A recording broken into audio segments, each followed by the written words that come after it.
Good morning class. आज हम लोग एक नए लेसन को स्टार्ट करेंगे। Chemical kinetics chapter number 4। माध्यमिक शिक्षा परिषद की परीक्षाओं में कई सारे प्रश्न इस चैप्टर से पूछे जाते हैं। चैप्टर का नाम है केमिकल काइनेटिक्स और इस चैप्टर के द्वारा हम लोग अभिक्रियाओं के बारे में अध्ययन करेंगे कि अभिक्रिया कैसे होती हैं, उनके वेग का निर्धारण कैसे होता है, फास्ट अभिक्रियाएं क्या होती हैं, स्लो अभिक्रियाएं क्या होती हैं जिन्हें मंद अभिक्रियाएं कहते हैं। इन सारी बातों को आज हम लोग इस चैप्टर के माध्यम से, इस चैप्टर के कुछ अंश को पढ़ेंगे इस वीडियो के माध्यम से।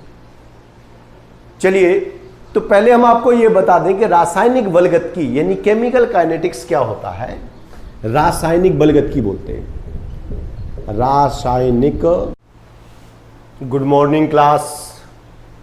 चलिए, आज हम लोग केमिस्ट्री यानी रसायन विज्ञान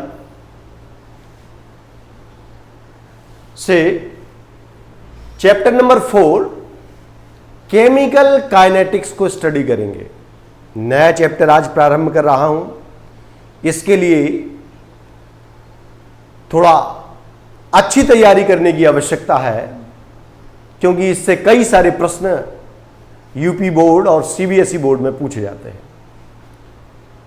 तो चैप्टर का नाम जैसा कि मैंने लिखा हुआ है केमिकल काइनेटिक्स यानी रासायनिक बलगतिकी। ये फिजिकल केमिस्ट्री की एक ब्रांच है। आज हम लोग इसको स्टडी करने जा रहे हैं।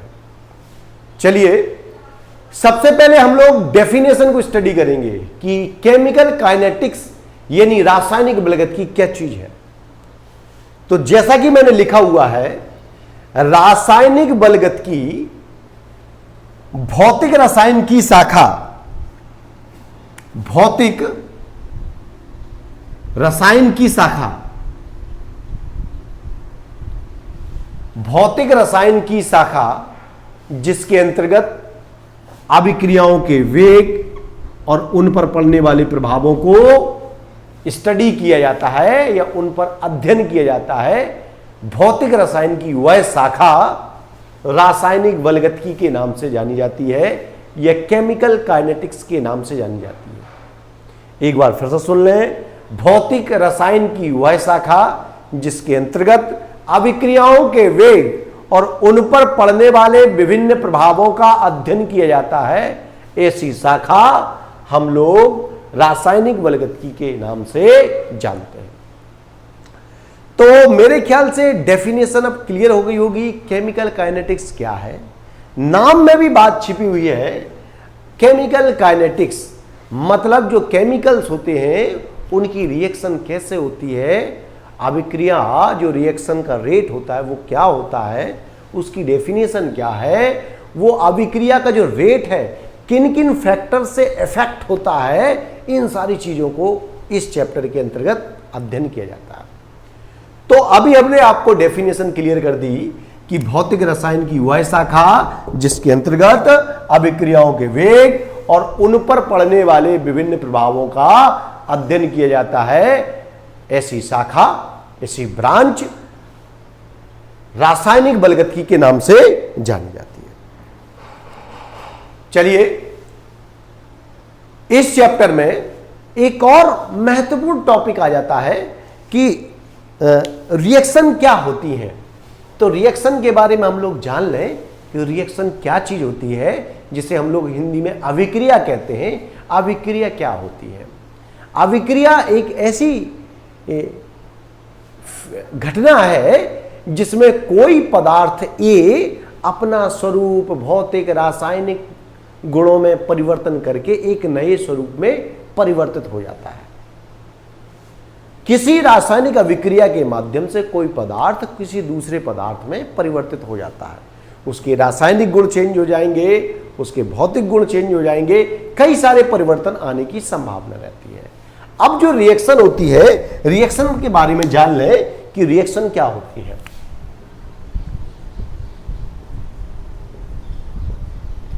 हम लोग रिएक्शन को अभिक्रिया कहते हैं। रिएक्शन क्या होती है? तो रिएक्शन के बारे में जान लें कि रिएक्शन दो प्रकार की होती है। एक तो रिएक्शन फास्ट होती है,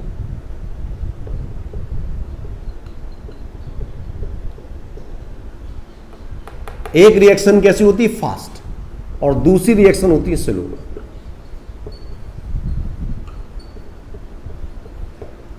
अब ये फास्ट रिएक्शन क्या होती है? ये फास्ट रिएक्शन बहुत ही फास्ट होती है, 10⁻⁻10 सेकंड में कंप्लीट हो जाती है, 10⁻³ सेकंड में कंप्लीट हो जाती है। मतलब इतनी फास्ट रिएक्शन होती है कि इन रिएक्शन की रेट के बारे में पता कर पाना या इनकी कोई आवश्यकता जान ही नहीं पड़ती कि ऐसी अभिक्रियाओं के रेट ऑफ रिएक्शन को हम लोग डिटरमाइन करें, निर्धारित करें या उनके बारे में विचार करें। तो ये रिएक्शन अत्यधिक फास्ट होती है और इन अभिक्रियाओं के वेग से कोई खास मतलब भी नहीं होता।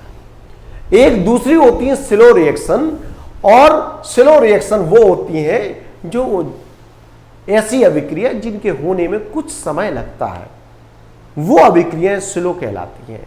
1-2 मिनट, 5 मिनट, इस तरीके से कुछ समय लगता है, 10 मिनट, 50 मिनट, ये रिएक्शन स्लो रिएक्शन होती है।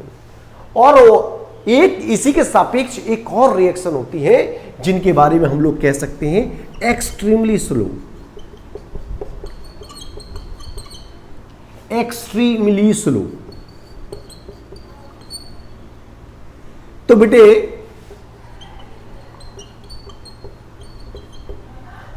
इसके लिए हमने शब्द यूज किया है एक्सट्रीमली स्लो रिएक्शन। मतलब अत्यधिक स्लो अभिक्रियाएं, अत्यधिक मंद अभिक्रियाएं, इतनी मंद अभिक्रियाएं कि जिनके बारे में होने के बारे में महीनों सालों के परिवर्तन के बाद भी उन अभिक्रियाओं में कुछ हो रहा है कि नहीं हो रहा है पता नहीं चल पाता है। तो ऐसी अभिक्रियाओं के वेग निर्धारण से भी कोई सरोकार नहीं रह जाता है जिन अभिक्रियाओं के होने में वर्षों लगते हैं। तो इन अभिक्रियाओं के वेग की डिटर्मिनेशन से भी कोई फायदा नहीं है, इनके वेग के निर्धारण से या वेग के अध्ययन से भी कोई फायदा नहीं है। हमें वेग का अध्ययन करना है जो मंद अभिक्रियाएं हैं और एक औसत स्पीड से होती हैं। चलिए, तो हम लोग इन्हीं आज स्लो अभिक्रियाओं से बात करेंगे।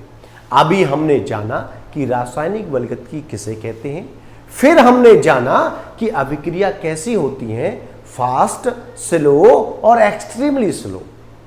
ठीक है, तो फास्ट अभिक्रियाओं के बारे में हम लोगों को इस चैप्टर के अंतर्गत नहीं पढ़ना है, बहुत फास्ट है, इसलिए उनके बारे में वेग का अध्ययन कर पाना बहुत कठिन कार्य है। चलिए, एक्सट्रीमली स्लो, इनके बारे में भी हम लोग यहां अध्ययन नहीं करेंगे और ना ही कोई मतलब बनता है इस चैप्टर में इनके अध्ययन का। अब रह जाती हैं स्लो रिएक्शन, जिनके बारे में हम लोग इस चैप्टर के अंतर्गत अध्ययन करते हैं। चलिए, तो इस चैप्टर में हम विशेषकर अपना ध्यान स्लो रिएक्शन पर केंद्रित करेंगे और जानने का प्रयास करेंगे कि ये जो स्लो अभिक्रियाएं हैं वो उनका रेट ऑफ रिएक्शन क्या होता है, अभिक्रिया का वेग क्या होता है, उनको कौन कौन से फैक्टर प्रभावित करते हैं और उनके बारे में और अन्य बातें जानने का प्रयास करेंगे।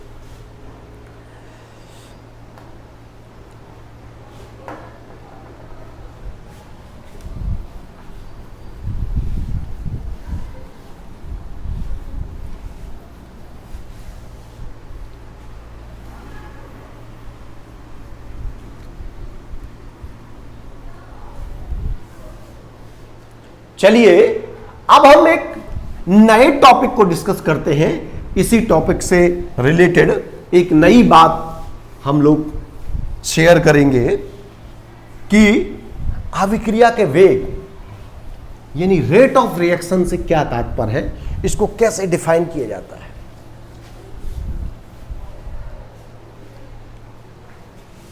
रासायनिक बलगतिकी हम लोग ये भी जान गए हैं।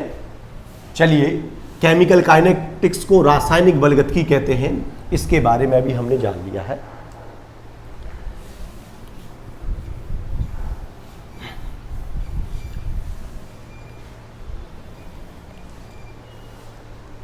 चलिए, अब हम लोग एक नए टॉपिक को डिस्कस करते हैं। इसी के अंतर्गत रेट ऑफ रिएक्शन क्या होता है, अभिक्रिया का वेग।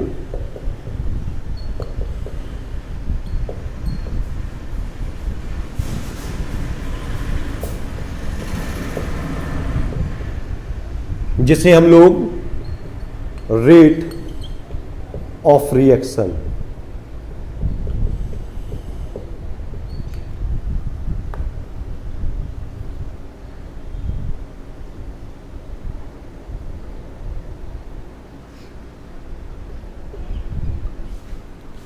अभिक्रिया का वेग यानी रेट ऑफ रिएक्शन क्या चीज होती है, अभी चलिए हम लोग इसके बारे में बात करेंगे।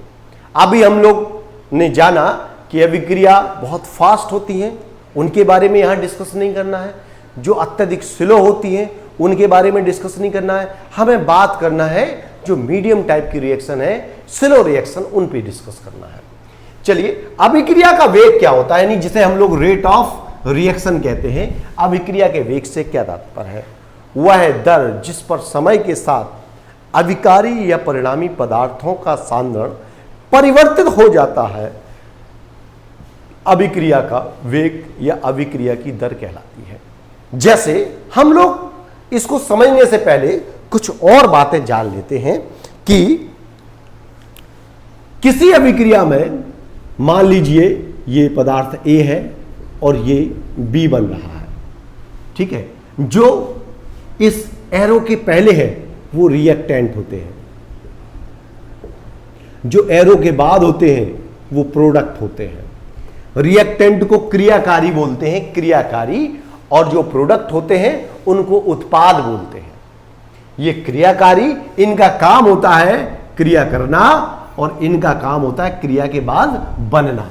तो जो एरो के पहले है वो रिएक्टेंट है और जो एरो के बाद है वो प्रोडक्ट होते हैं, ठीक है।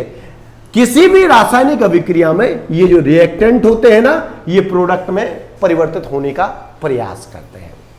चलिए, तो अगर अब हम कहें कि किसी अभिक्रिया का वेग क्या है, रेट ऑफ रिएक्शन क्या है, या अभिक्रिया का वेग क्या है, तो इसको डिफाइन करने के लिए, इसको परिभाषित करने के लिए हमारे पास एक चीज है कि रिएक्टेंट का परिवर्तन प्रोडक्ट में हो रहा है।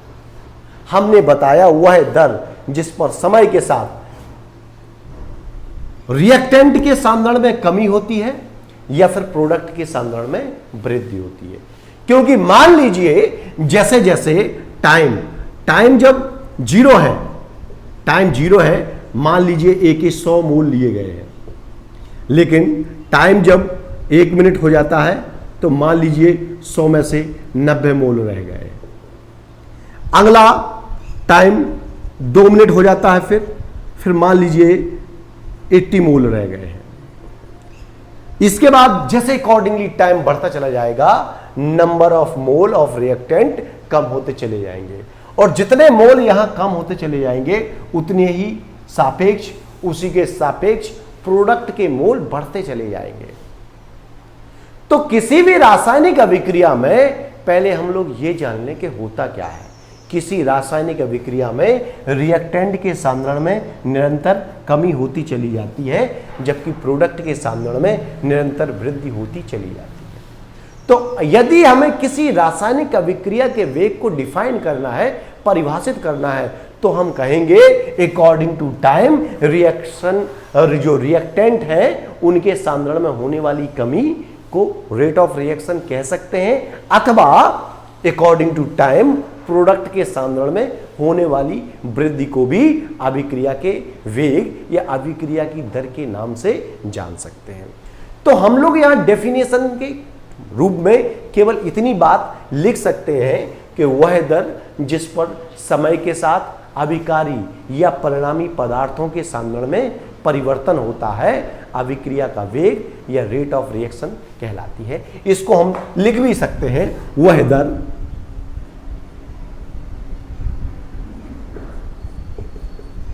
जिस पर समय के साथ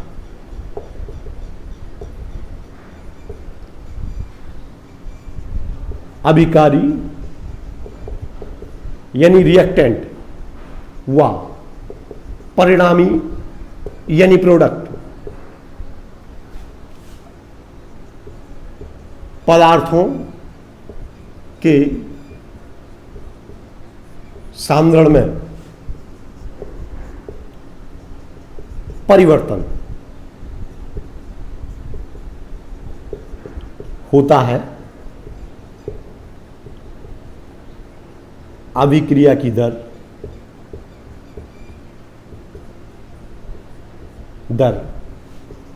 या रेट ऑफ रिएक्शन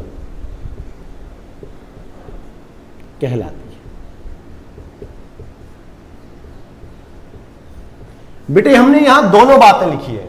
वह दर जिस पर समय के साथ अभिकारी व परिणामी पदार्थों के सांद्रण में परिवर्तन होता है, अभिक्रिया की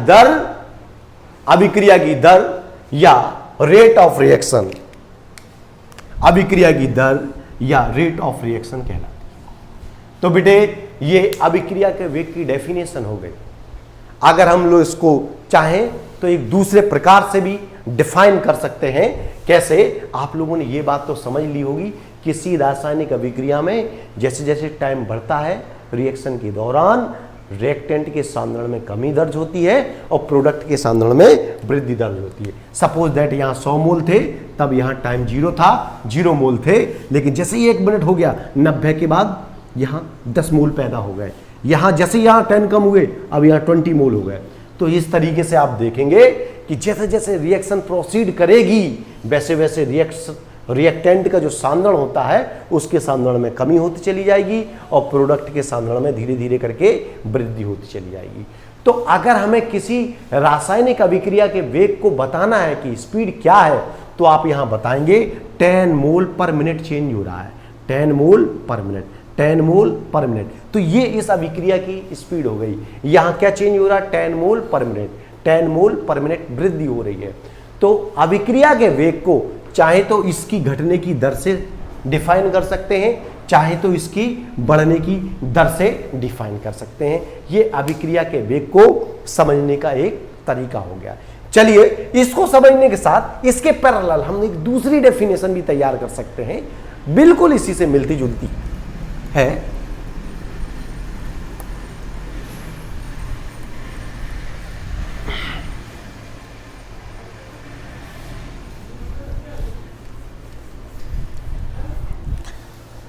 तो अभी हमने लिखा कि वह दर जिस पर समय के साथ अभिकारी व परिणामी पदार्थों के सांद्रण में परिवर्तन होता है, अभिक्रिया की दर या रेट ऑफ रिएक्शन कहलाती है। या एक और डेफिनेशन,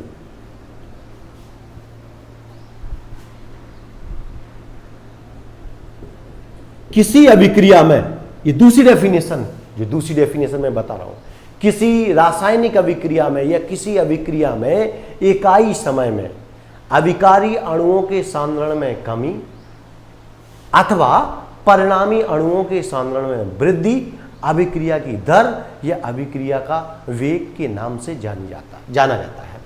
किसी अभिक्रिया में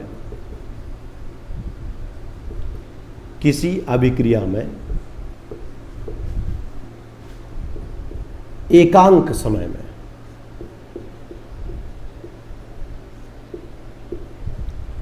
किसी अभिक्रिया में एकांक समय में अभिकारी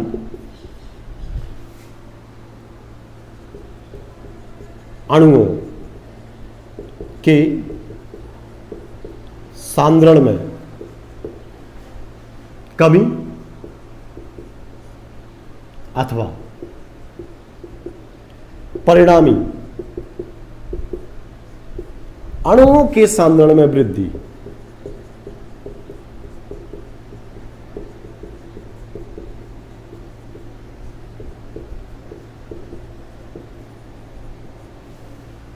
किसी अभिक्रिया में इकाई समय या एकांक समय में अभिकारी अणुओं के सांद्रण में कमी अथवा परिणामी अणुओं के सांद्रण में वृद्धि को अभिक्रिया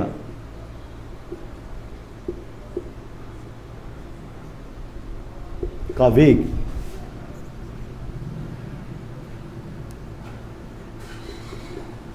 या रेट ऑफ रिएक्शन कहते हैं।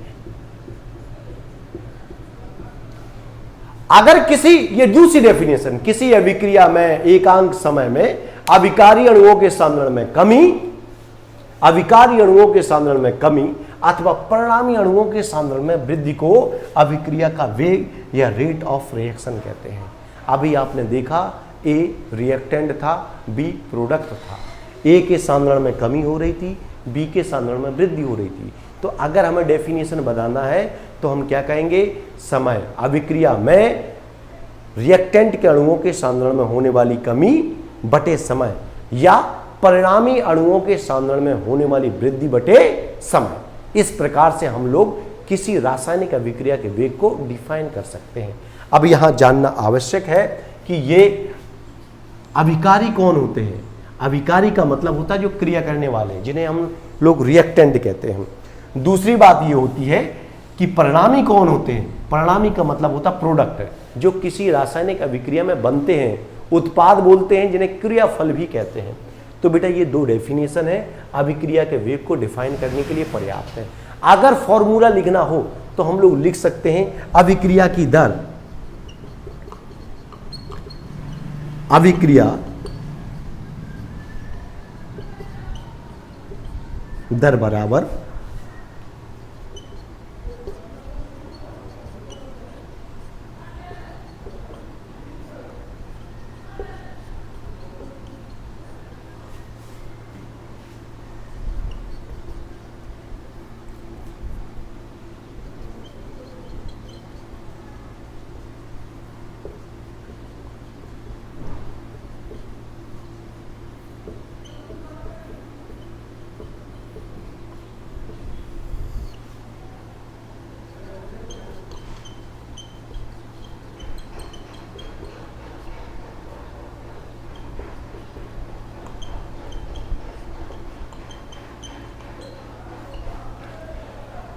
अभिक्रिया के बाद रिएक्टेंट के सांद्रण में कमी बटे समय, अभिक्रिया की दर। या एक दूसरा फॉर्मूला,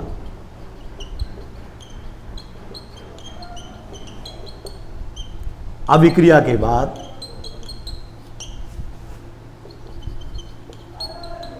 प्रोडक्ट के सांद्रण में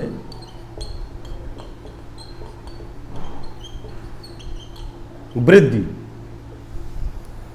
बटे अभिक्रिया में लगा समय।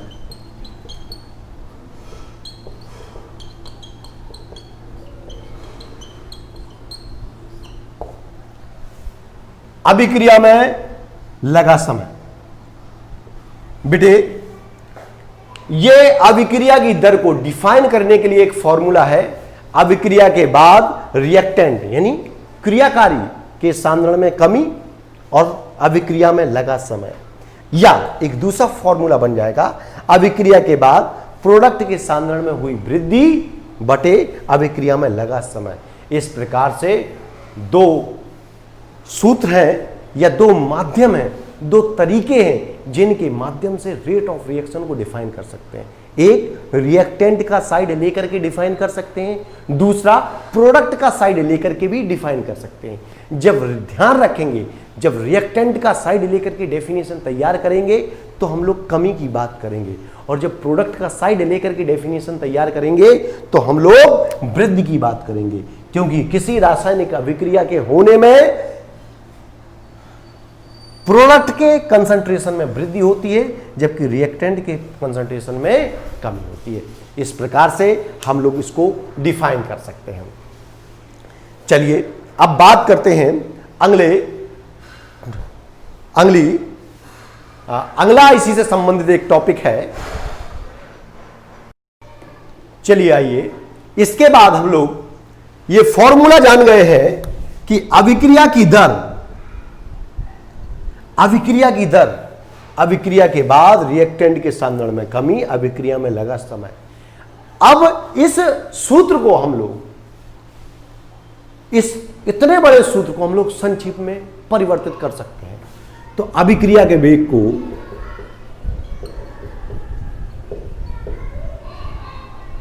अभिक्रिया के वेग को हम लोग सीधे शब्दों में x/t लग सकते हैं। ये x वो सांद्रण है जो अभिक्रिया के समय में चेंज हो रहा है, और ये टी वो समय है जो अभिक्रिया ले रही है। अभिक्रिया ने लिया समय टी, अभिक्रिया में हुआ परिवर्तन एक्स। तो ये एक्स क्या है? ये एक्स रिएक्टेंट के सांद्रण में कमी हो सकती है, ये एक्स प्रोडक्ट के सांद्रण में वृद्धि हो सकती है बटे समय। इस प्रकार से किसी अभिक्रिया के वेग को हम लोग एक्स अपॉन टी से डिफाइन कर सकते हैं या प्रदर्शित कर सकते हैं। अब ये जो अभिक्रिया का वेग है, क्या यह तात्कालिक वेग है? नहीं। क्या यह औसत वेग है? जी हां, ये अभिक्रिया का जो वेग है ये औसत वेग है। अब आप कहेंगे ये औसत वेग क्यों? जैसे मान लीजिए हम लोग औसत चाल निकालते हैं ना, तो एक पॉइंट से दूसरे पॉइंट तक हमें पहुंचने में कितना टाइम लगा, दूरी क्या है, कितना टाइम लगा, इसी का तो अनुपात होता है ना औसत। ठीक है, औसत वेग कहें हम लोग कि इस डिस्टेंस क्या है और उसमें टाइम कितना लिया गया है। लेकिन यदि हम कहें कि पहले हमारी स्पीड 80 किलोमीटर प्रति घंटा थी, फिर 50 हो गई, फिर 100 हो गई, फिर 40 हो गई, फिर 20 हो गई, तो ये क्या है? उस समय के तात्कालिक वेग है। लेकिन जब हम निकालेंगे तो क्या कहेंगे? हमारी एक स्थान से दूसरे स्थान तक पहुंचने का जो औसत वेग है वो क्या कहेंगे? दूरी बटे समय। इतनी डिस्टेंस हमने इतने समय में कवर की। चलिए, तो जी हां, ये जो वेग है ये कैसा है? औसत वेग है। औसत वेग, जिसको हम लोग कहते हैं एवरेज रेट। ये जो वेग हम लोगों ने फाइंड आउट किया है ये कैसा होगा बेटा? औसत वेग होगा। अब हम बात करते हैं तात्कालिक वेग क्या होगा। तात्कालिक वेग से आशय होता है किसी क्षण एक छोटे से समय में छोटा सा परिवर्तन। ये फाइनल अभिक्रिया में कुल लगा समय और कुल हुआ परिवर्तन, अभिक्रिया में कुल हुआ परिवर्तन और अभिक्रिया में कुल लगा समय, इसके सापेक्ष अगर हम तात्कालिक वेग कहें, क्या कहें? ध्यान देंगे, तात्कालिक वेग।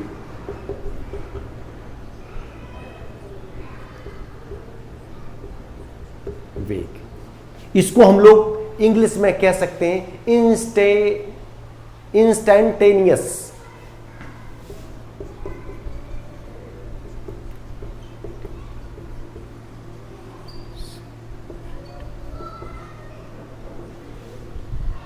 इंस्टेंटेनियस रेट कहें तो इसको हम लोग तात्कालिक वेग कहते हैं। किसी छोटे से समय में छोटा सा हुआ परिवर्तन, जिसे हम लोग कह सकते हैं, प्रदर्शित कर सकते हैं dx अपॉन dt से। ये क्या होता है बेटा? तात्कालिक वेग की निशानी है या इंस्टेंटेनियस रेट की निशानी है। और ये क्या है? ये बेटे एवरेज रेट है, ये औसत वेग है अभिक्रिया का, और ये किसी क्षण तात्कालिक वेग है जिसे हम लोग dx अपॉन dt से प्रदर्शित कर सकते हैं। एक बात और हम लोग जान लें कि यदि delta T is equal to 0 है, डेल्टा टी यानी टाइम में हुआ परिवर्तन 0 है, तब औसत वेग और तात्कालिक वेग आपस में बराबर हो जाते हैं। तब औसत वेग यानी एवरेज रेट बराबर हो जाएगा तात्कालिक